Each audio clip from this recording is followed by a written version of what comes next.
Basically, to keep this real simple, there's really two halves to investing. If you'll notice on the left side, if you're looking for safety, these are the products you would want to select. Fixed interest and fixed indexed annuities, CDs, money markets, and basically cash. Those are very, very safe investments, but usually don't provide high returns. So some people feel like, well, gosh, I want to try to get some money on, some growth on my money. Well, that means you're going to have to go over to the other side, which is things that contain risk.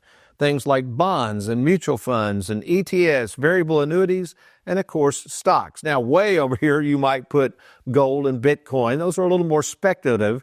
But basically, this is the continuum of money. The farther you go on the left side for safety, the more potential growth, but also you may not get returns. As we've seen, some fixed indexed annuities have done rather poorly, in my opinion, during this tumultuous upward and downward market. But again, at least the principle's safe. You come over on this side, the more risk you're willing to take, the more possibility for growth. So what do we do at Tony Walker Financial? How do we use these products to help our saver clients determine if and how much risk they wish to take? Thanks for watching. We hope you enjoyed that video. If you'd like, check out these other clips. And be sure to hit that like button and that subscribe button for more videos.